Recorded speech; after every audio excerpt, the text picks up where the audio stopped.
Chris, thank you. New regulations on hemp products could be coming to South Carolina. Yesterday, senators sent a bill back to the House of Representatives that would add limits to when and where products could be sold. Our Nate Stanley joins us live from the State House. And Nate, you spoke with industry leaders, right?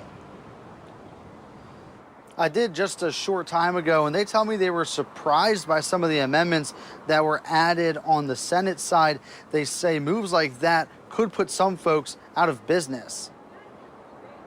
If this bill were to pass, 90 to 95% of folks that are invested in this business today would have to go out of business or move out of state. South Carolina hemp experts are sounding the alarm about a bill aimed at adding restrictions to the state's CBD industry. We've been, as an industry and an organization, begging for comprehensive, responsible regulations for 3 years now. H 3924 lays new restrictions, including where and when you can purchase these products, but experts are worried about what those could do to the market. What they've done with it is they've essentially turned it into a ban bill.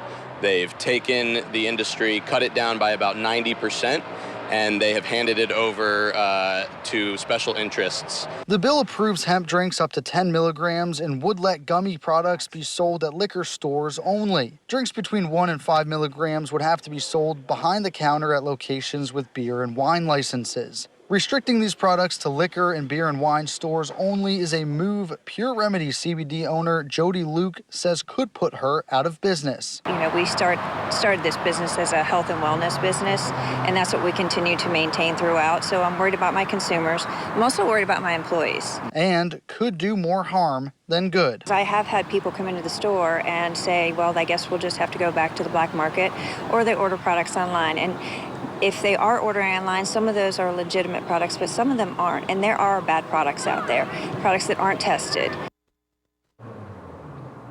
Bills that you're tracking today as well. Well, I spoke with some experts earlier today about a bill that they're hoping to see passed that's come out of the House. And what that would do specifically is add an ABA therapist with eligible students with autism in the classroom.